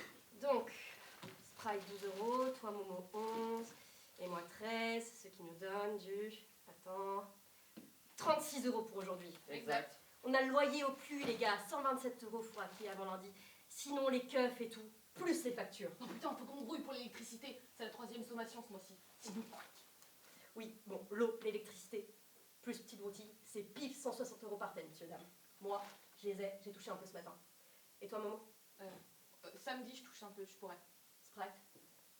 Ouais, j'ai une convocation, mais je me démerde. Mais 127 euros le loyer? C'était pas 125 la dernière fois? Ouais, c'est le proprio. Il a rajouté 2 euros pour la lampe du haut. Enculé, on n'habite pas le hall. Ah ouais, lui c'est le proprio de tous les meubles alors. Enculé. Il y a le reste, les détails, les gars, faut tout racler. C'est quoi ça? Sprite 7 euros par du centre. Ah, j'avais payé la tournée. Un Momo. 3 bières pour le lundi de Pâques. Ah ouais! On devait voir ce gros con de Bosniaque pour la manutention. Oh, le truc de manutention. Et c'est quoi là? Je comprends plus. Momo 16 euros, puis barré, réécrit, joli. Pain sandwich. Ouais, mais un délire avec Sprite, t'inquiète. On s'était dit j'achète le pain et lui le contenu. Jambon, fromage, on partage. Je piche que dalle. Passe, de toute façon c'est réglé. Bon, on passe au truc perso. Ok.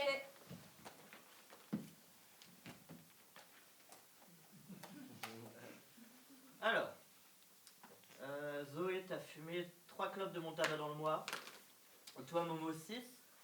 À raison de 0,25 la clope, ça fait 2,50. Plus 3 euros pour le pull que je t'ai vendu. Tu te souviens, t'avais pas de monnaie. Ouais. Mais 6, t'es sûr? 6, mon ami. Bon, je te dois 1,25. Attends, à mon tour. Momo, 4 euros pour le coiffeur. Et Doliprane, 2 euros. Ça compte pas, ça, c'est de l'urgence. Vous avez tous pris mon Doliprane. Moi, jamais. Mais bien sûr que si, c'est marqué jusque là, regarde.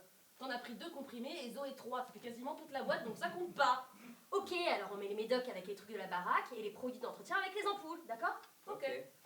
Bon, passe-moi une règle, j'aime quand c'est clair. Tiens, passe le bouquin là, il fera une bonne règle. Oh, le pavé sans deck. Léon Tolstoy.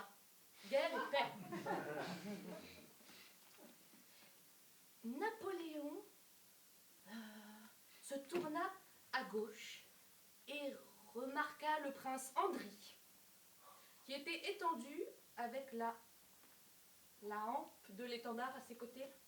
Le drapeau avait déjà été pris et emporté comme un trophée par un soldat français. Voilà un jeune homme qui a eu une belle mort, remarqua Napoléon. Sandek, Zoé, tu lis ça, ce putain de pavé là. T'occupes, barbe ça, mon rythme. Passe. Ah. Parfait. des lignes. Bon, ça va là. Ça va ici. 0,25 de Momo Prime, c'est ici. Les 6 € divisés par 3 de Momo, c'est là. Et les trucs de machin truc, ça bouge pas. Oula, je commence à y voir clair. Putain, ils ont coupé le jus. Putain d'enculé. Vite, Momo, une bougie. Bon, on continue?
La promenade est belle. Fort belle, Le beau jour. fort beau. Quelle nouvelle? Le petit chat est mort. Ah, c'est dommage. Mais quoi? Nous sommes tous mortels et chacun est pour soi. Lorsque j'étais au champ, n'a-t-il point fait de pluie? Non, Vous ennuyait-il? jamais je ne m'ennuie. Qu'avez-vous fait encore ces 9 ou 10 jours-ci? 6 chemises, je pense, et 6 coiffeuses aussi.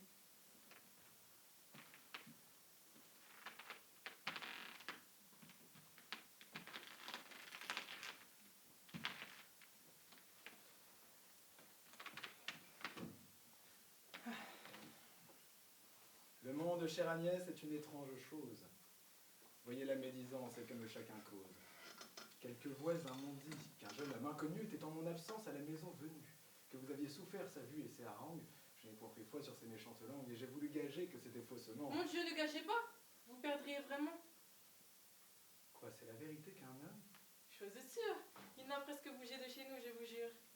Cet aveu qu'elle me fait avec sincérité me marque pour le moins son ingénuité.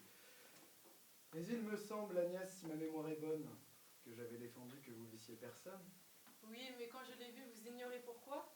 Et vous en auriez fait sans doute autant que moi. Peut-être. Mais enfin, contez-moi cette histoire. Elle est fort étonnante et difficile à croire. J'étais sur le balcon à travailler au frais lorsque je vis passer sous les arbres d'auprès un jeune homme bien fait qui, rencontrant ma vue, d'une humble révérence aussitôt me salue. Moi, pour ne pas manquer à la civilité, je fis la révérence aussi de mon côté. Soudain, il me refait une autre révérence. Moi, j'en refais de même une autre en diligence. Et d'une troisième aussitôt repartant, d'une troisième aussi j'y repars à l'instant. Il passe, vient, repasse, et toujours de plus belle, me fait à chaque fois révérence nouvelle. Et moi qui tous et tours fixement regardais, nouvelle révérence aussi je lui rendais, tant que, si sur ce point la nuit ne fut venue, toujours comme cela je me serais tenue, ne voulant point céder, recevoir l'ennui, qu'il me fût estimé moins civil que lui. Fort bien. Le lendemain étant à notre porte, une vieille m'aborde en parlant de la sorte.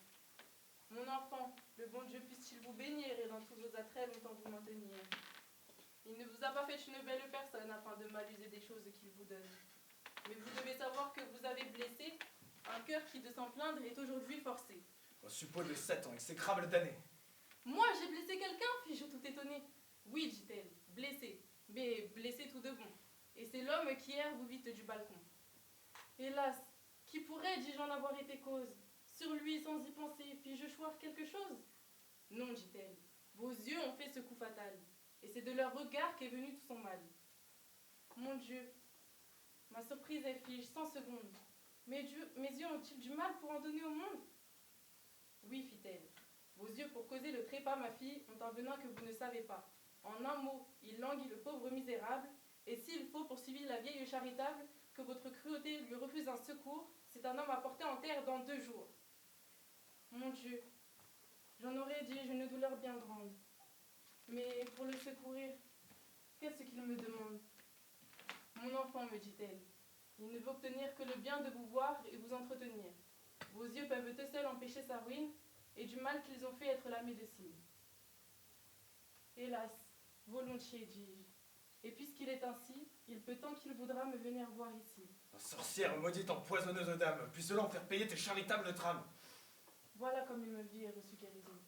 Vous-même, à votre avis, n'ai-je pas eu raison? Et pouvais-je après tout avoir la conscience de le laisser mourir faute d'une assistance? Moi qui compatis tant aux gens qu'on fait souffrir, et ne puis sans pleurer voir un poulet mourir. Tout cela n'est parti que d'une âme innocente et j'en dois accuser mon absence imprudente, qui a laissé sans guide cette bonté de mœurs exposée aux aguets des rusés séducteurs. Je crains que le pandar, dans ses voeux téméraires un peu plus fort que je, n'ait poussé les affaires. Qu'avez-vous? Vous grondez, ce me semble un petit. Est-ce que c'est mal fait ce que je vous ai dit? Non, mais de cette vue, apprenez-moi les suites. Hélas, si vous saviez comme il était ravi, comme il perdit son mal sitôt que je le vis. Le présent qu'il m'a fait d'une belle cassette et l'argent qu'en ont eu notre Alain et Georgette, vous l'aimeriez sans doute et diriez comme nous. Oui, mais que faisait-il étant seul avec vous? Il jurait qu'il m'aimait d'un amour sans seconde et me disait des mots les plus gentils du monde, des choses que jamais rien ne peut égaler et dont toutes les fois que je l'entends parler, la douceur me chatouille et là-dedans remue certains je ne sais quoi dont je suis tout émue. Un fâcheux examen d'un mystère fatal, dont l'examinateur souffre seul tout le mal. Outre tous ces discours, toutes ces gentillesses, ne vous faisait-il point aussi quelques caresses? Oh, tant. Il me prenait et les mains et les bras, et de me les baiser, il n'était jamais là. Ne vous a-t-il point pris, Agnès, quelque autre chose? Ah. Et il m'a Quoi? pris le... Plaît-il? Je n'ose, et vous vous fâcherez peut-être contre moi. Non. Si fait. Mon Dieu, non. Jurez donc votre foi. Ma foi, soit. Et il m'a pris... Vous serez en colère. Non. Si. Non, non, non, diantre, que de mystère, qu'est-ce qu'il vous a pris? Il... Je souffre en damné. Il m'a pris le ruban que vous m'aviez donné.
Mai 1954.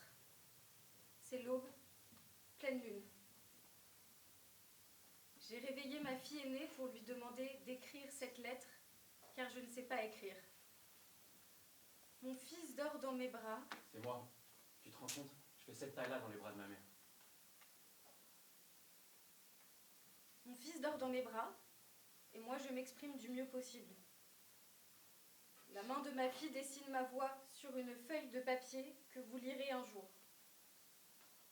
Ma fille vous demande d'excuser ses erreurs, mais je vous prie d'être aussi fière des erreurs que du reste. Aujourd'hui, j'ai tué un homme. Je ne l'ai pas tué pour le mal qu'il m'a fait, même si cela aurait été mon droit. Je l'ai tué pour le bien qu'il n'a pas fait. Ce matin, j'étais à côté de mon amie Katharina Euphemia au montées de Olival. Ça me semble si loin, c'était pourtant ce matin. Katharina et moi nous sommes donné la main. On marchait et criait, exigeant une solde digne pour notre journée de travail. Nous connaissions les risques que nous prenions dans ce pays où personne ne peut hausser le ton face au pouvoir, ni les femmes, ni les hommes. J'ai vu Katharina envoyée au sol par une gifle du lieutenant de la garde nationale. À côté du lieutenant, j'ai vu un soldat ne rien faire. J'ai vu Katharina se relever, son fils dans les bras. Elle le serrait comme je serre mon fils à présent, moi qui en ai encore la force. Une fois debout, j'ai vu le lieutenant braquer son arme. Il l'a tué de 3 balles dans le dos. Le soldat a continué de ne rien faire. Ce soldat était mon époux et le père de mes enfants. Ils ont emmené le corps de Katharina et je suis rentrée chez moi. Mon mari est arrivé, m'a punie. J'ai crié mais je n'ai pas pleuré. À la nuit tombée, à la clarté des premiers rayons de lune, le fantôme de Katharina m'est apparu. Elle a posé sa main glacée sur ma main brûlante réclamant justice. Alors j'ai tué mon mari avec sa propre arme. Je l'ai enterré ici et j'ai planté un chêne-liège sur sa sépulture. Je ne vendrai jamais le liège de cet arbre, qu'il reste à même le sol. Je sais que l'injustice ne mourra pas avec mon mari.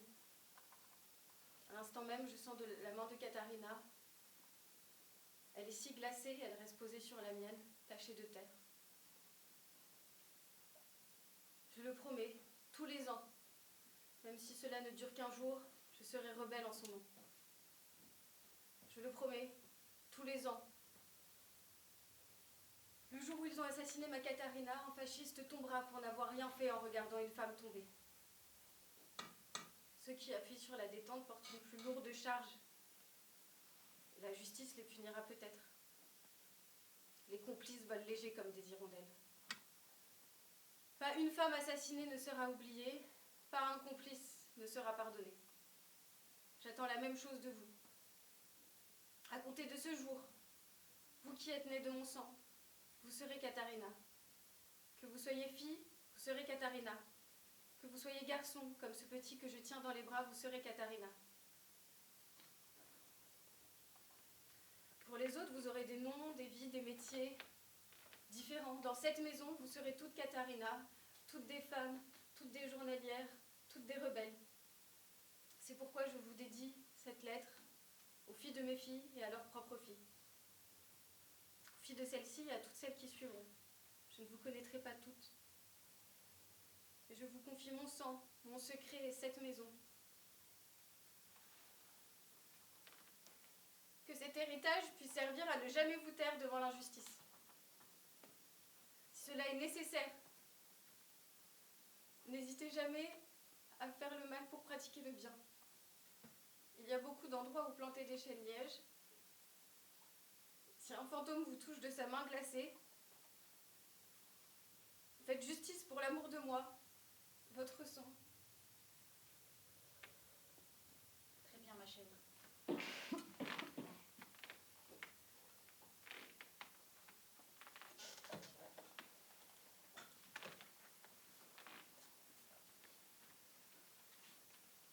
Sans peur, ma sœur. Oui. 3 balles. Allons. Oui. Tu es brave. Allons. Ce n'est qu'une seconde, une étincelle. Allons. Ce sera fini en un clin d'œil. Maintenant. Je ne peux pas. Bien sûr que tu peux. Oui. Oui. Oui. Oui. Oui. Non. Oui. Oui. Oui. Non.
madame ma femme, et vous faites des escampativos pendant que je dors.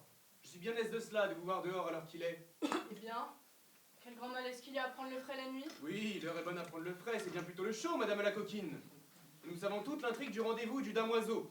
Nous avons entendu votre galant entretien et les beaux vers à ma louange que vous avez fait l'un et l'autre. Mais ma consolation, c'est que je vais être vengé, et que votre père et votre mère qui vont venir seront convaincus de la justice de mes plaintes et du dérèglement de votre conduite. Je les ai envoyés quérir, elles seront ici dans un moment. Ah, ciel! Voilà un coup sans doute que vous ne vous attendiez pas.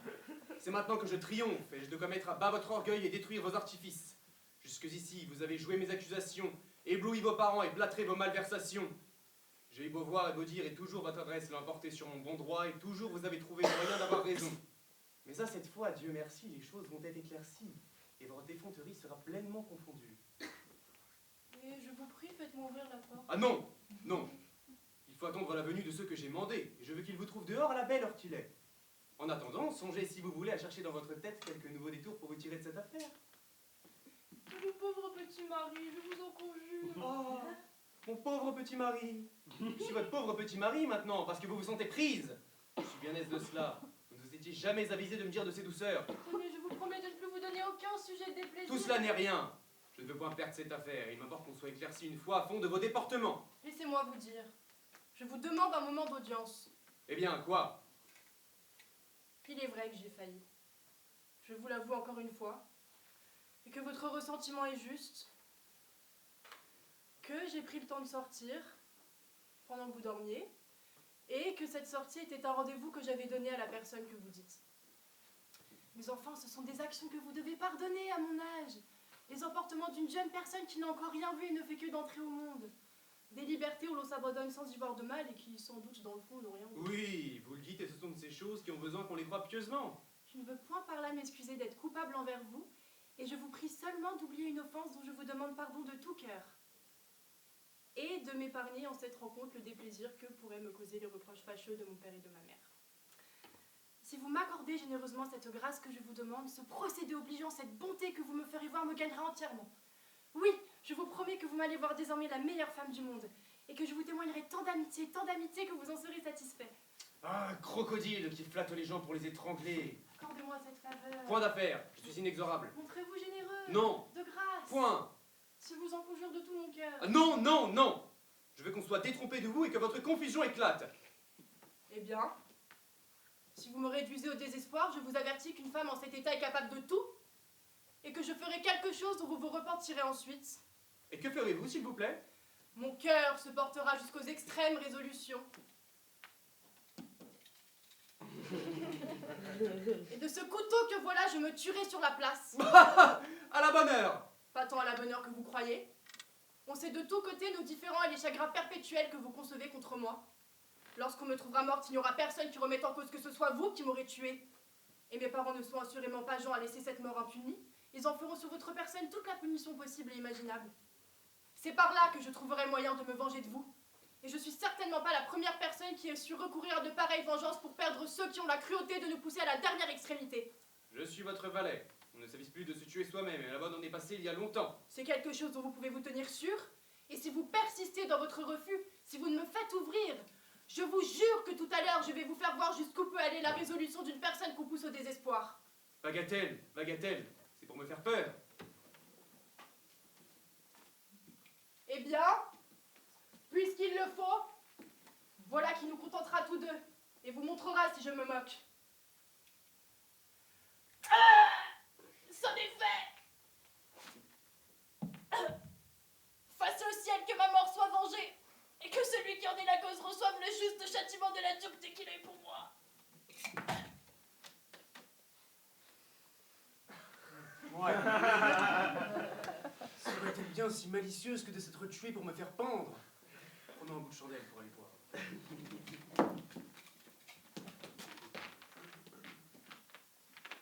La méchanceté d'une femme ira-t-elle bien jusque-là?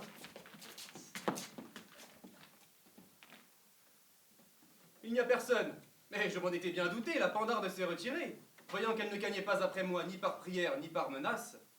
Tant mieux. Cela rendra ses affaires encore plus mauvaises, et son père et sa mère qui vont venir en verront mieux son crime.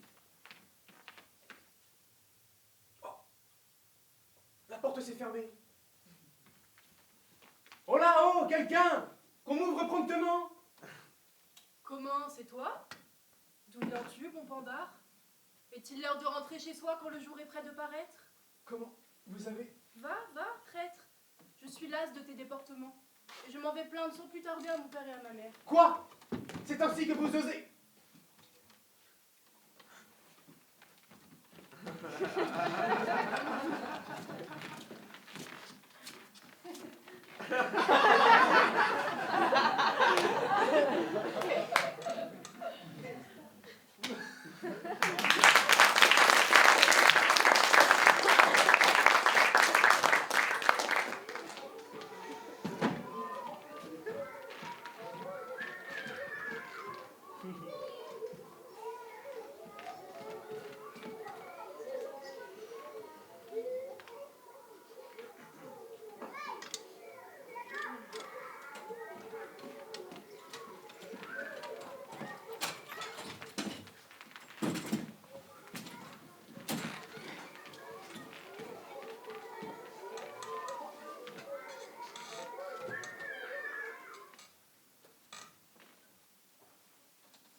Putain de merde.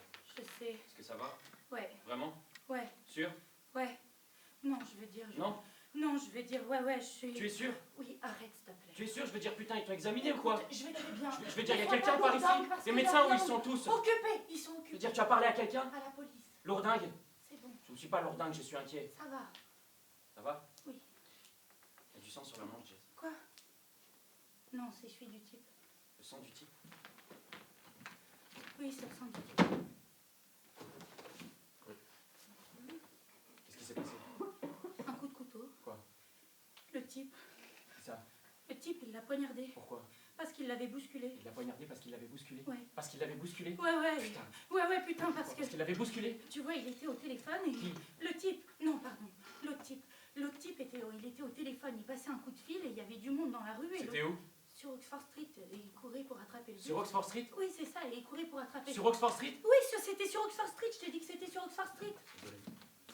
Et...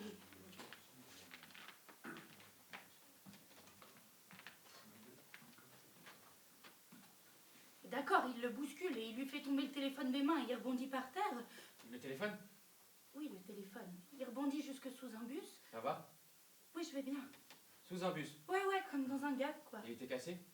Il était foutu. Ah oui? Il était complètement foutu. Tu m'as pas dit que c'était sur Oxford Street? Quand tu as appelé? Quand tu as appelé, tu m'as pas dit que c'était sur Oxford Street? Parce qu'un type venait de se prendre un coup de couteau dans la poitrine, David. D'accord. Il s'était fait poignarder, en Ok, pleine c'est poitrine. juste que... Quoi? Non, rien, je suis juste... Le type était en train de mourir, il était... C'est ce qu'ils ont dit qu'il va mourir. Non, ils ont rien dit. Pourquoi? Parce qu'ils sont en train d'essayer de le sauver. Pourquoi tu étais à Oxford Street? J'allais prendre le métro, merde! Je demande, Jess, c'est tout. Il s'était fait poignarder pour Je un sais, je téléphone, suis juste... pour une chose.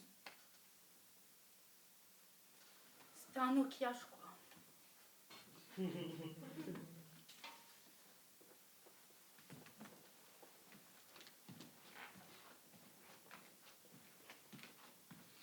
Ah oui? Ouais, c'était un comme celui de Jess. Celui de Jane, c'est un Nokia. C'est ce que je dis. C'est un beau téléphone. Pas si bien que ça. Et il savait ce qu'il avait fait? Qui? Le type. Non, il courait juste après son bus. Je veux dire, c'était pas très poli et tout ça, mais bon sang, Non. il savait pas que... Et l'autre type, il était... Il avait l'air de quoi? Le type? Oui. Ou l'autre type? L'autre type. Comme d'un type ordinaire, d'un type qui revient du travail et qui passe un coup de fil sur son Nokia avant de prendre le bus. Mon Dieu. La trentaine, peut-être un peu moins. Une vraie bête sauvage, Et là, putain. il sort ce couteau. Un grand couteau? Ouais, putain, un énorme Merde. couteau. Et il le poignarde. Qu'est-ce qu'il faisait avec ce couteau, Là, putain? il le poignarde. Merde. Dans la poitrine. Je veux dire, les gens maintenant se baladent avec des couteaux, putain. Ouais, comme ça, en pleine poitrine. Et il le lui enfonce dedans, comme ça, dans la poitrine. Il le lui enfonce dedans. Et le type recule, tu vois, à cause de la force, parce qu'il a appuyé tellement fort. Alors, il recule un peu pour reprendre l'équilibre. Et le type retire le couteau et du sang commence à couler de la poitrine du type. On aurait dit qu'il y avait une fuite. Ça fuyait, mais genre beaucoup, tu vois. En plein milieu d'Oxford Street. Et il s'est simplement, genre, assis. Il s'est simplement, genre, assis sur le trottoir. Et l'autre type? Il était parti. Et j'ai juste mis mes mains sur lui. Tu as mis tes mains sur le type? Oui, Sur sa blessure? oui, Tu as mis tes mains sur sa blessure. Oui, j'ai juste mis mes mains sur. Il était allongé là et j'ai juste mis mes mains. Comme personne d'autre ne voulait, je veux dire, je pense qu'ils voulaient pas tacher leurs vêtements. Connard. Non, parce que je pense qu'ils n'ont pas réfléchi. Et tout le monde porte de si beaux vêtements maintenant. Ça va? Non, je vais bien. Et une ambulance est venue et je suis montée dans l'ambulance avec lui et ils l'ont emmené là et je suis venue là avec lui et ils l'ont emmené là-bas. Là-bas. Donc tu sais pas comment il va? Non. Bon.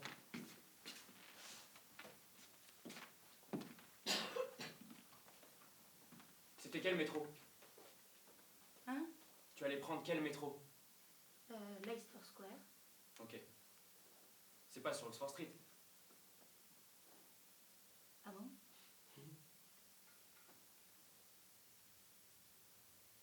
Bah, c'est à côté. Où? À côté? Qu'est-ce que ça peut bien faire? Je demande, c'est tout. J'allais prendre le métro à Pollen Street pour aller à mon entretien. Ok. Pollen Street, là où j'avais mon entretien. Ça s'est bien passé? Des abrutis. Donc tu n'as pas eu le job? Si, mais c'est des abrutis. Donc tu ne vas pas accepter? Bien sûr que si, je vais accepter, j'ai besoin d'un second job. Et c'était à Pollen Street? Oui. Ça lui coulait de... C'était comme si ça fuyait, ça s'écoulait de lui et ça se voyait qu'il s'éteignait peu à peu, tu sais. Comme si le sang c'était, je sais pas, genre... Comme si on était juste plein de liquide. Comme si on était juste des sacs remplis d'eau qui se baladent et un jour quelqu'un perce un trou dans le sac et ça y est, fini, tu vois. Tout qui commence à fuir jusqu'à l'arrêt total. J'avais peur que le sang aille là où fallait pas. Comme si en bouchant, ça le stopperait. Et là, ça pourrait retourner dans le corps du type et ça pourrait l'empoisonner en allant là où il faut pas. Je sais pas si ça peut arriver ou si c'est juste une idée que je me fais. J'ai essayé de demander autour de moi, mais comme ils savaient pas trop ce que j'étais... Tu sais, toi, si ça arrive, si ça peut arriver? C'est un détour. Hein? Oxford Street, ça fait un détour. Ah bon? Oui. Si tu es à Pollen Street et que tu vas à Leicester Square, ça fait un détour de passer par Pollen Street. Bon, mais tout ça, c'est à côté. Hein. Oui, mais ça fait un détour. Et alors? Oui ou non? Oui, mais c'est sur... Oui ou non? Oui, mais... Oui ou non? Oui, mais... Oui. Donc c'est oui. Putain de... Ok, donc c'est oui. Un type donc tu as fait un détour c'est jusqu'à Oxford poignardé. Street. Il est Pourquoi? allongé là. Pourquoi? Quoi? Pourquoi est-ce que tu as fait un détour jusqu'à Oxford Street? Pourquoi t'es comme ça? Parce que Jess, parce que tu avais un entretien sur Pollen Street, qui se trouve, si je me souviens bien, au sud d'Oxford Street, et que tu voulais aller à la station de métro Leicester Square, qui, si je me souviens encore bien, Jess, et autant que je sache, putain, à moins qu'elle n'ait bougé, se trouve également au sud d'Oxford Street. Alors ce que je me demande, c'est ce que tu faisais à Oxford Street. Ce que j'essaye d'arriver à comprendre, c'est la raison pour laquelle ma femme ferait un grand détour et sortirait de son chemin pour aller au nord sur Oxford Street, qui est sans aucun doute l'une des rues les plus désagréables, bondées et merdiques de toute cette putain de ville. Ne parle pas comme ça.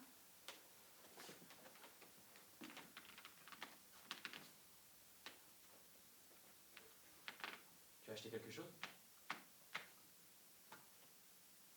Alors? Non. C'est bien ça que tu as fait? Tu as acheté quelque chose?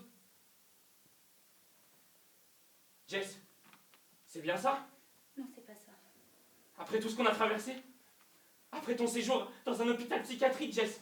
Dans Tu vas un pas putain recommencer de... avec ça. Après toute cette merde? Après que j'ai pris ce boulot à la con? Après tous les putains de trucs de fric? Arrête de tout ce tout que- ramener à l'argent. Je suis bien obligé de parler d'argent, nous sommes obligés de parler Un homme d'argent. a- Je veux parler un d'autre homme a chose, été- et de un vacances, homme a et été d'avenir, poignardé. et de pédagogie, mais au lieu de ça, nous sommes obligés de parler d'argent. Parce qu'après, après tout ce que... Alors c'est ça? Non, c'est pas ça. Écoute, j'ai juste acheté quelques CD. Ok? J'ai juste acheté quelques CD, putain. J'ai tué personne, j'ai pas baisé avec un inconnu, j'ai juste acheté quelques CD et j'ai vu un type se faire poignarder pour un téléphone. J'ai encore son sang sous les ongles. Et je me suis dit, alors c'est juste ça, c'est ça tout ce qu'on est, y a pas autre chose?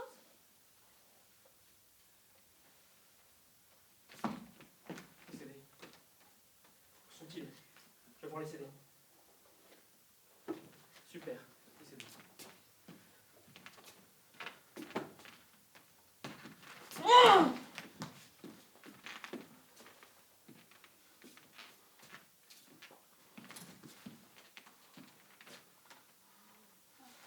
Oui, désolé.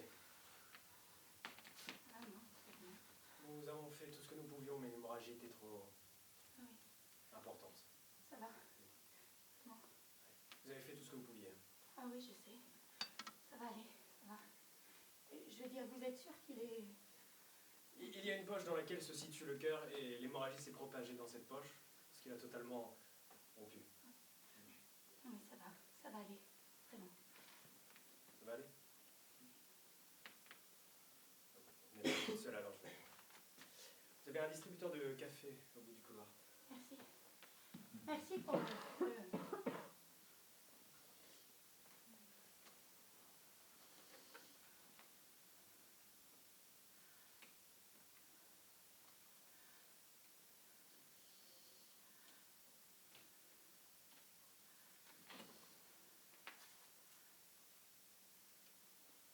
Je m'en vais. Il est mort?